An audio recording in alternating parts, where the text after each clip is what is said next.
Well, my memory is one of the reasons for setting the book in the future was that I'm now 40, so I was born in the early '60s, and to an extent, I think my generation tends to think of itself as children still, and as people with parents, and I remember wanting to do something about what would be the situation of our children, kind of the next generation. And this childlike thing has this also something. There's one story in interviews with hideous men where the depressed person is always talking about the wounded inner child. Is that something that belongs together, or is this?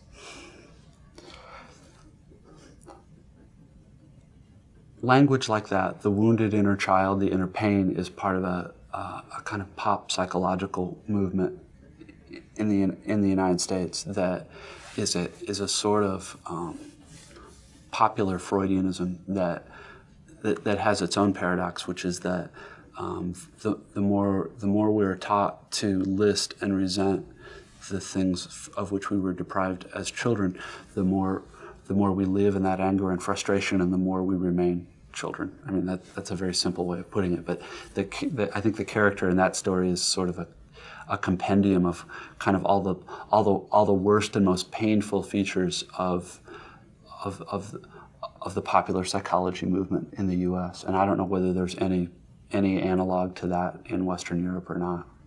No, I think there is actually. To the extent that I understand it, being what you call grown up isn't a lot of fun a lot of the time. There are things you have to do. There are things you want to do that you can't do for a variety of reasons. And I think I think for young people in America, there are very mixed messages from the culture. That there's a streak of moralism in American life that extols the virtues of being grown up and having a family and being a responsible citizen. But there's also the sense of do what you want, gratify your appetites, because when I'm a corporation, appealing to the parts of you that are selfish and self-centered and want to have fun all the time is the best way to sell you things, right? One's reduced to talking, I think, about general terms like being grown up, or a term that's rarely used here anymore. And see, and now I feel embarrassment because I'm going to sound like my grandfather or something. But the word citizen, the idea of being a citizen, it would be to understand your country's history and the things about it that are good and not so good, and how the system works, and taking the trouble to learn about candidates for political office, which means often reading stuff, which isn't fun. Sometimes it's boring. But when people don't do that, here's what happens. The candidates win who have the most money to buy television advertisements, because television advertisements are all most voters know about the candidates. Therefore, we get candidates who are beholden to large donors and become, in some ways, corrupt, which disgusts the voters and makes the voters even less interested in politics, less willing to read and do the work of citizenship. When I was a little boy, there was a class called citizenship. And here are certain things about America and America's history. Here's why it's important to vote. Here's why it's important not just to go in and vote for who the best-looking candidate is. Here's what's really interesting, and I don't know if you can translate this. Talking about this now, I feel ashamed, because my saying all this sounds to me like an older person saying this, like a person lecturing, which in American culture sets me up to be ridiculed. It would be very easy to make fun of what I'm saying. You know, it'd be very, very easy to make fun of what I'm saying, and I can hear in my head a voice making fun of this stuff as I'm saying it. And this is the kind of paradox, I think, of what it is to be a halfway intelligent American right now, and probably also a Western European, is that there are things we know are right and good and would be better for us to do. But constantly it's like, yeah, but you know, it's so much funnier and nicer to go do something else, and who cares, and it's all bullshit anyway. And, sorry.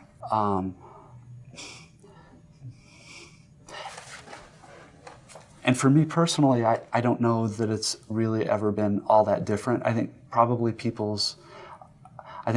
American education used to be a little bit better and a little bit more difficult, and children had no choice but to realize that there were certain things that were hard and involved a certain amount of drudgery that were actually very satisfying at the end of it. But for the most part, I think in the U.S., people who've been doing, quote, serious stuff, which is harder and stranger, have always played to a much smaller audience. There's a difference, though, I think, between being mildly bored, but then there's another kind of boredom that I think you're talking about, which is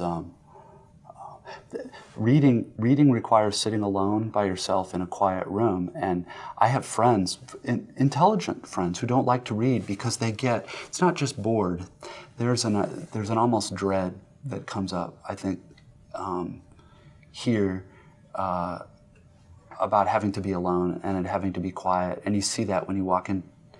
When you walk into most public spaces in America, it isn't quiet anymore. They pipe music through. And the music's easy to make fun of because it's usually really horrible music, but it seems significant that we don't want things to be quiet ever anymore. And to me, I don't know that I could defend it, but that seems to me to have something to do with when you feel like the purpose of your life is to gratify yourself and get things for yourself and go all the time. There's this other part of you that's the same part that can kind of is almost hungry for silence and quiet and thinking really hard about the same thing for maybe half an hour instead of 30 seconds, that doesn't get fed at all. And it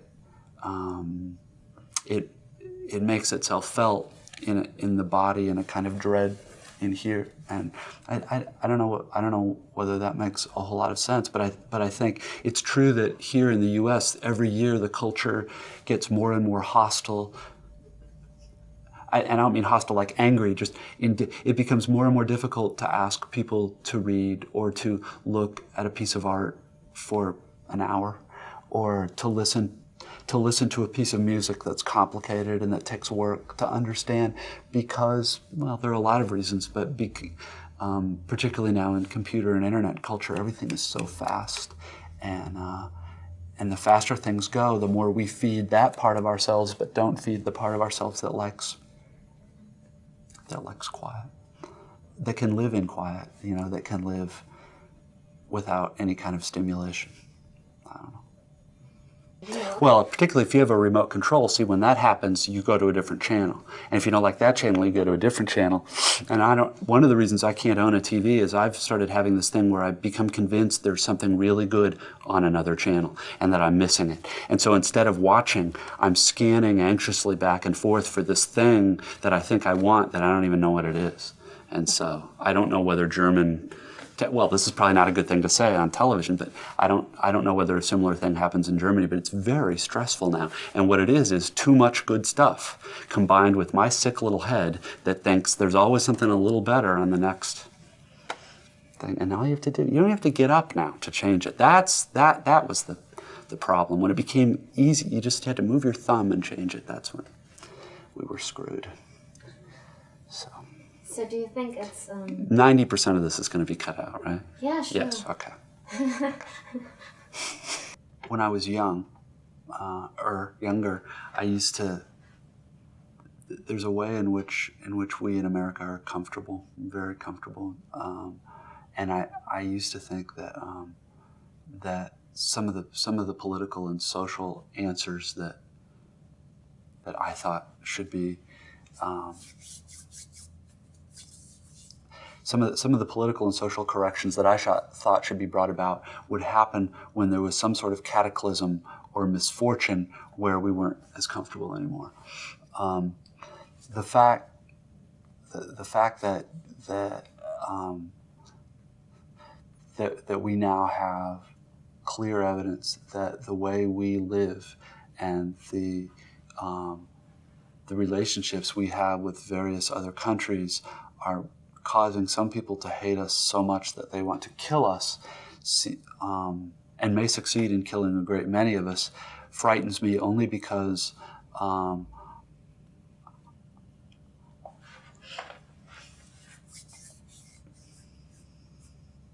well, when I was growing up, one of the mythological periods for us growing up is the Great Depression, Weimar era, where the story goes, everyone pulled together. There were hard times and no one had enough, but everyone pulled together and everybody.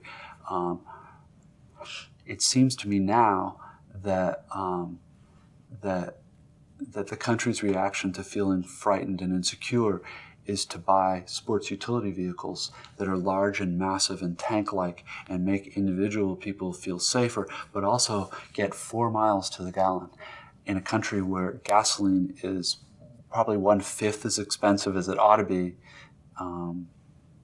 There's a sanity in Europe about gasoline prices and fuel consumption that there isn't here yet.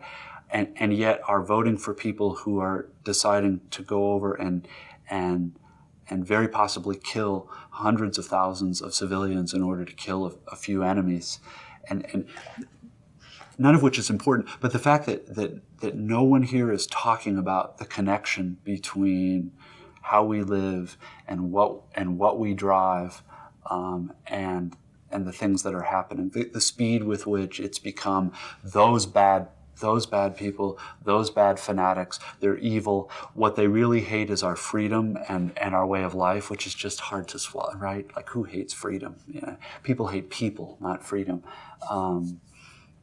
I now don't know what's going to happen, and I am as an American as scared. Not since I was a little boy and I worried about the U.S. and the Soviet Union having an intercontinental. Not since that have I been this scared. And this is totally personally, but I'm more scared of us than I am of anybody else, and that's a bleak place to be. I'm not sure how I feel about. Well, you're going to use it if you want. I don't think this is an evil country. I don't think American people are evil. I think we've had it very easy materially for a long time, and we've gotten very little help in understanding things that are important besides being comfortable. And I don't think anybody knows how we will react if things get really hard here. And the fact that we're strong militarily and economically is a good thing, but it's also a frightening thing.